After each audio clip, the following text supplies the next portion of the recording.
Lena was good at her job. She managed deadlines with calm efficiency, led meetings with grace, and stayed late without complaint. Her coworkers admired her focus, the way she never let emotions get in the way of performance. But Eli, her partner, knew the truth. Lena wasn't avoiding distractions. She was hiding. Every morning she left their apartment in neat blazers and quiet footsteps. Every night she came home tired, eyes full of stories she never told. She was strong, but she never let her guard down, not even with him. Eli saw the way she froze when someone raised their voice in meetings, how she flinched at sudden phone calls, how she slept lightly, as if waiting for something to go wrong. But Lena didn't talk about her past. And Eli didn't push. Still, love makes us curious. Not just about the other person, but about the parts of ourselves we see reflected in their pain. One weekend, Lena came home after a particularly hard week. There had been a presentation. A colleague raised his voice. Something in her had curled inward, an old reflex. She brushed it off, laughed even. But Eli saw her retreat. He found her sitting at her desk that evening, staring at a paused screen, fingers curled into fists. Instead of asking questions, he left a gift beside her, a small, antique mirror he'd found at a market. One sheet, he once said, reminded her of childhood. There was a note with it.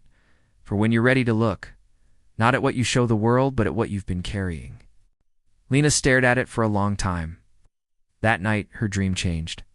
She was in her old office, but it was distorted, endless, gray. Papers floated through the air like ghosts. The lights flickered.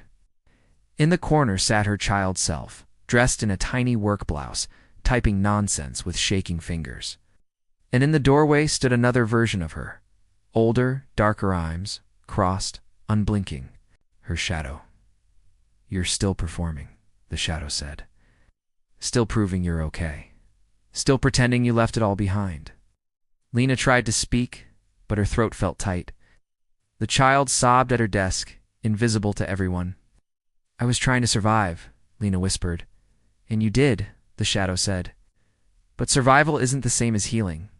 Lena took a step toward the child. She reached out. "You don't have to work so hard anymore." The moment she touched her younger self, the walls of the dream began to dissolve. The gray office melted into a warm light. The shadow softened, stepping back with a nod. Wholeness. Lena woke up crying, but it was a release, not a breakdown. For the first time, she felt the weight lifting. She found Eli in the kitchen and, without pretense or planning, told him the truth. About her childhood, about how she learned to find her worth in doing. How success became a mask for pain.